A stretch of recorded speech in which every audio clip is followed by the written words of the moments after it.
جیسا کہ میں عرض کر چکا ہوں، یہ سورہ مبارکہ جو ہے اس کے اندر وہ بھی مشاہدے سے، آج اچھا ہے یہ بحث پہلے بھی آ گئی سورۃ الزلزال میں، یہ جو ان کا عربوں کا ایک مشاہدہ تھا، استدلال وہاں سے ہوتا ہے، استنباط وہاں سے ہوتا ہے، استشہاد وہاں سے ہوتا ہے۔ منطقی بحثیں قرآن میں بہت کم ہے لیکن بہت کم۔ عرب منطقی تھے ہی نہیں، فلسفیانہ مزاج نہیں تھا، مشاہدہ تھا، مشاہدے کی گہرائی تھی، احساسات تھے، وہ تو انسانی احساسات ہوتے، ان کے احساسات اور مشاہدے کے حوالے سے گفتگو کی جاتی۔ جیسے میں نے وہاں یہ عرض کیا تھا کہ وہ 3 صورتیں تھیں اذا سے، اور پھر یہ چوتھی صورت نے گویا کہ اس چوکے کا ایک کونا خالی جو تھا پر کیا۔ اسی طرح میں پہلے عرض کر چکا ہوں 5 صورتیں قرآن مجید کی اس اسلوب سے شروع ہوتی ہیں جو سورہ عادیات کا، اور یہ آخری صورت ہے اس اسلوب کی۔ والصافات صفا، سورہ صافات، والذاریات ذروا، سورہ ذاریات کے، والمرسلات عرفا، سورہ مرسلات، والنازعات غرقا، سورہ نازعات، اور یہ سورۃ العادیات، والعادیات ضبحا فالموریات قدحا فالمغیرات صبحا فأثرن به نقعا فوسطن به جمعا۔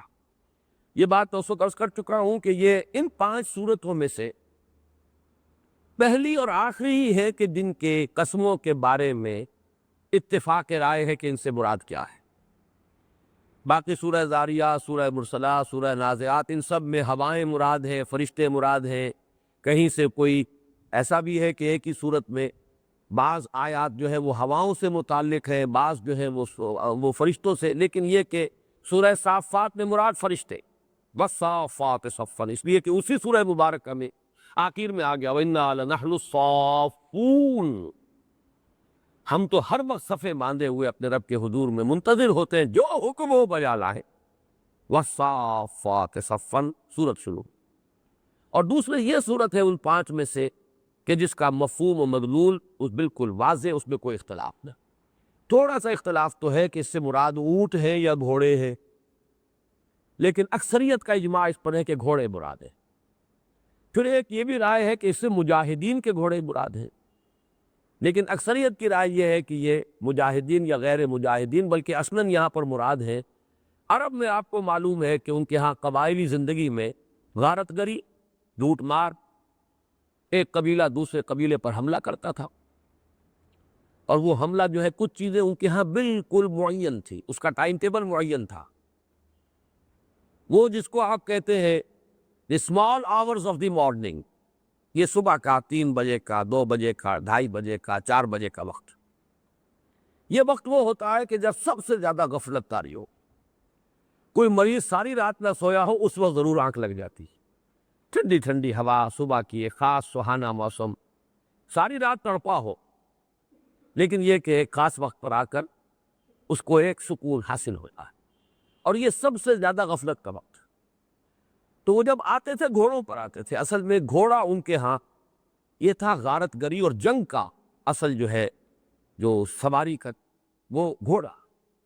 اونٹ کی رفتار اتنی تیز نہیں، اس لیے کہ یہ چھاپا مار جنگ ہوتی تھی، بجلی کی سی رفتار سے آئے، لوٹ مار کی، قتل کیا، سوتے ہوئے کو گھوڑوں کے سمو تلے کچل دیا، اور اس کے بعد لوٹ مار کی اور پھر بھاگ گئے اسی بجلی کی سی رفتار کے ساتھ، کہ کوئی پیچھا کرنے والا، کوئی ان کا حلیف قبیلہ، کوئی ادھر ادھر سے دائیں سے بائیں سے کوئی مدد نہ آ جائے، کام کا رزق کاہے کو لینا ہے؟ جنگ تو نہیں لڑنی تھی، اصل میں تو لوٹنا تھا، غارت گری تھی، حملہ تھا، برباد کرنا تھا ان کو۔ تو یہ صبح کا وقت خاص طور پر، اسی لیے صبح کا لفظ جو ہے عربی لغت کے اندر صبح کے وقت حملہ آور ہونا، اور اگر کہیں سے کسی شخص کو معلوم ہو جاتا تھا کہ فلاں قبیلہ ہم پر حملے کی سازش کر رہا ہے، تو وہ جو نعرہ لگاتا تھا، یہ حضور کی سیرت میں بھی جو لفظ آیا ہے کہ جب آپ کو حکم ہوا ہے کہ فَاصْدَعْ بِمَا تُؤْمَرْ، اے نبی اب آپ ڈنکے کی چوٹ اور بلند آواز سے علل اعلان کہیے جس چیز کا آپ کو حکم ہوا ہے، تو آپ نے بھی وہی نعرہ لگایا تھا وا صباحا، ہائے وہ صبح جو آنے والی ہے، غارت گری والی صبح، بربادی والی صبح، تباہی والی صبح، کوریزی والی صبح، ہائے وہ صبح، وا صباحا۔ اب جب وہ نعرہ لگاتا تھا لوگ دوڑتے تھے ہر کام چھوڑ کر کہ اس کے پاس تو خبر آئی، وہ خبر معلوم ہونی چاہیے، بلکہ اس میں وہ آگے مزید اضافہ کرتے تھے. جو شخص یہ خبر دینا چاہتا تھا کسی اونچے مقام پر کھڑا ہو جاتا تھا، نعرہ لگاتا تھا اور مادرزاد برہنہ ہو جاتا تھا. جہاں تک تو آواز پہنچ گئی، ورنہ نگاہ تو بہت دور سے دیکھ لیتی ہے کہ کوئی ننگا، نذیر عریاں اس کو کہتے تھے، ننگا خبردار کرنے والا، وہ کوئی ننگا کھڑا کپڑے اتار کر کوئی بات ہے، دوڑو لب کو سمجھو کیا بات. تو اس کے لیے ہے وا صباح، ہائے وہ صبح، تباہی ڈالنے والی صبح. تو گھوڑوں کا یہ جو عمل تھا اس کا ایک نقشہ ہے جو کھینچا گیا، ان سے گواہی لی گئی، استشہاد. والعادیات ضبحا، یہاں پر گھوڑے کا یا اونٹ کا لفظ نہیں آیا ہے. حضرت علی سے کوئی ضعیف سی روایت مروی ہے کہ وہ اونٹ مراد لیتے ہیں، اور اونٹ بھی مزدلفہ کے سے جب چلتے ہیں اور مینا کی طرف دوڑتے ہوئے آتے ہیں تو ان کے لیے یہ لفظ آیا ہے. بہرحال یہ در حقیقت یہ جو اجماع ہے تقریباً وہ میں آپ کو بتا چکا ہوں، اسی سے اتفاق ہے کہ یہ گھوڑے مراد ہیں، اور وہ جس سے کہ وہ حملے آور ہوا کرتے تھے. لیکن گھوڑا یا اونٹ کا لفظ نہیں آیا، صفات بیان ہوئی. عادیات، تیز دوڑنے والے. ضبحاً، ضبح کہتے ہیں یہ جو نتنوں سے پھونکار نکلتی ہے جب گھوڑے کا سانس پھولا ہوتا ہے اور وہ دوڑ رہا ہے، اس کا ہانپ رہا ہے ساتھ، تو اس کے نتنوں میں سے پھونکارے تھے، یہ ضبح. ہانپتے ہوئے اور پھونکارے مارتے ہوئے دوڑنے والے گھوڑے گواہ ہے. قسم ہے ان گھوڑوں کی جو دوڑتے ہیں، بھاگتے ہیں، پھونکارے مارتے ہوئے، ہانپتے. فالموریات قدحا، اور گھوڑے کے آپ کو معلوم ہے کہ اس کے سم جو ہے اس کے نیچے نال ہے، لوہا ہے، وہ پتھر پہ پڑے گا جب اس کا سم، چنگاری نکلتی ہے. ایرا کہتے ہیں آگ جلانے کو، آگ روشن کرنے کو. جیسے کہ سورہ واقعہ میں آیا ہے افرأیتم النار التی تورون، کیا کبھی تم نے غور کیا اس آگ پر جو تم روشن کرتے ہو، جلاتے ہو. تو فالموریات قدحا، جو اپنے سموں اور ٹاپوں کی جو ٹھوکریں ہیں ان سے چنگاریاں نکالتی. فالمغیرات صبحا، اب یہ وہ لفظ آ گیا. پھر وہ حملہ آور ہوتے ہیں، ٹوٹ پڑتے ہیں، غارت گری کے لیے، حملے کے لیے ٹوٹ پڑتے ہیں، حملہ آور ہوتے ہیں صبح کے وقت، علی الصبح. فَأَثَرْنَ بِهِ نَقْعًا، اور بہی کی ضمیر جو ہے ضمیر مجرور، یہ صبح کی طرف بھی جا سکتی ہے، قدحن کی طرف بھی جا سکتی ہے. اس کے ذریعے سے پھر وہ اٹھاتے ہیں غبار، نقل غبار. ظاہر بات ہے گھوڑا جب تیز سر پر دوڑ رہے ہو، اور گھوڑا بھی ایک نہ ہو، 150 گھوڑے دوڑ رہے ہو، تو ان کے ٹاپوؤں سے وہ جو ہے غبار بھی اڑتا ہے، اور ہوا کے اندر ایک آندھی اور غبار کی کیفیت ہوتی. فَوَسَطْنَ بِهِ جَمْعًا، یہاں بھی بہی میں جو ضمیر ہے مجرور، یہ صبح کے لیے، لیکن یہ غبار کے لیے بھی ہو سکتی، نقن کے لیے بھی ہو سکتی. اسی غبار سمیت، وہ غبار بھی تو ان کے جلوں میں چلا آ رہا ہے. جب دوڑتے تھے یہ لشکر تو غبار بھی ان کے ساتھ ساتھ دوڑ رہا ہوتا، اس کو لے کر فوسطنا، وسط درمیان بیچ میں، فوسطنا، پھر وہ گھس جاتے تھے جمعیت کے اندر، گھس جاتے ہیں. یعنی یہ کہ اگر مقابلہ ہے، کہیں جنگ ہو رہی ہے، تو ظاہر بات ہے کہ وہ تو گھس جائیں گے کسی جمعیت کے اندر. اگرچہ آپ کو معلوم ہے ادھر نیزے بھی لیے ہوئے ہو سکتے ہیں لوگ، ادھر سے تیروں کی بوچھاڑ ہو سکتی ہے، ادھر سے ہر طرح کے خطرے ہو سکتے ہیں. اگر انسان ہلاک ہوتے ہیں اور مارے جاتے ہیں جنگوں میں، تو گھوڑے بھی تو ہلاک ہوتے تھے اور مارے جاتے تھے. لیکن یہ کہ اپنے مالک کے اشارے پر جان دے دینے والے حیوان، یہ وفاداری ہے حیوان کی. اس کی طرف اشارہ کیا. تم نے کبھی سوچا تم خالق نہیں ہو ان گھوڑوں کے، جبکہ اللہ تمہارا خالق ہے. صرف یہ کہ کچھ ٹہل سیوا کرتے ہو. گھوڑا جانتا ہے میرا یہ مالک مجھے دانا ڈالتا ہے، کبھی جو ہے میرے جسم کو دھوتا بھی ہے، میری ٹہل سیوا کرتا ہے، مجھے کھلاتا ہے پلاتا ہے. محض اس بات پر شکر کا جذبہ کتنا گہرا ہے، جس کو ہم کہتے چشم و ابرو کا اشارہ. یہاں تو یہ ہے کہ ذرا سی ایڑ ہوتی ہے، ذرا سے زانوں کی گرفت جو ہے وہ اگر تھوڑی سی اور وہی گہری، وہ نہ سمجھ جاتا ہے میرا مالک کیا چاہتا ہے. مکتوب دوڑ رہا ہے، سر پر دوڑ رہا، اور کوئی کسی خطرے کا اندیشہ نہیں، کیا ہو جائے گا ہوتا رہے. وفاداری آخر کسی شے کا نام ہے. وفاداری بشرط استواری عین ایمان ہے، اصل ایمان ہے. لیکن یہ گواہ ہے، یہ گھوڑے گواہ. اب یہ قسم کا اصل مفہوم گواہی. قسم ہے ان دوڑنے والے گھوڑوں کی کہ جو پھکارے مارتے ہوئے دوڑتے، یا گواہ ہے وہ گھوڑے جو اپنے مالک کے حکم پر ہانپتے ہوئے اور پھکارے مارتے ہوئے دوڑتے ہیں، اور پھر وہ اپنے ٹاپوں سے چنگاریاں نکالتے ہیں، پھر وہ حملہ آور ہو جاتے ہیں صبح کے وقت، پھر وہ اپنے انہی ٹاپوں سے یا صبح کے وقت گرد و غبار کے جو ہے وہ بادل اٹھا دیتے ہیں. فوسطن به جمعا، اور پھر کسی جمعیت میں، کسی لشکر میں، کسی فوج میں گھس جاتے ہیں. ان الانسان لربہ لکنود. یہ ہے کنٹراسٹ. ان کے مقابلے میں کبھی اپنی حالت پر غور کرو. یقیناً انسان اپنے رب کے لیے بہت ہی ناشکرا ہے. کنود یعنی کفور بالنعمہ، نعمت کا کفر کرنے والے. اس لیے کہ کند النعمہ اس کے معنی جہدہا، انکار کر دے، کوئی نام نہیں، کوئی احسان نہیں، کچھ نہیں. لکنود لام تاکید کے لیے، فعول کے وزن پر مبالغے کے لیے بہت ہی ناشکرا ہے. ان الانسان لربہ لکنود. حالانکہ آپ نے دیکھا سورۃ العلق میں بھی آیا تھا، رب بھی ہے، خالق بھی ہے اللہ. جیسے کہ اقرا بسم ربک الذی خلق، یا ایھا الناس اعبدوا ربکم الذی خلقکم. وہ تو رب بھی ہے، خالق بھی ہے.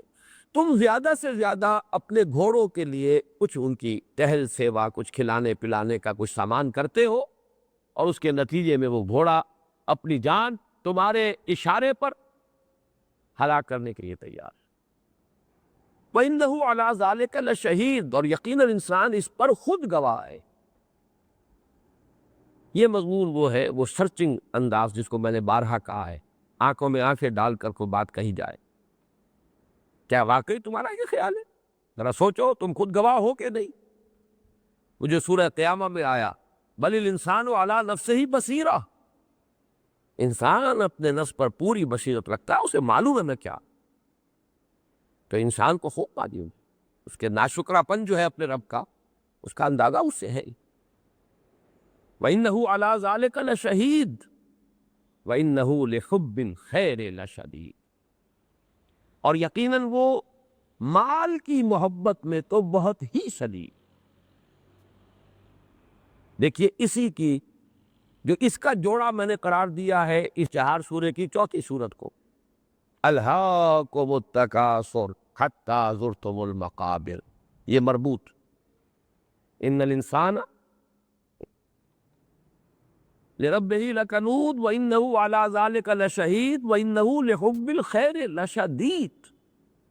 خیر سے مراد یہاں مال ہے، وہ مال کے لیے اس کی محبت میں تو بہت ہی شدید ہے.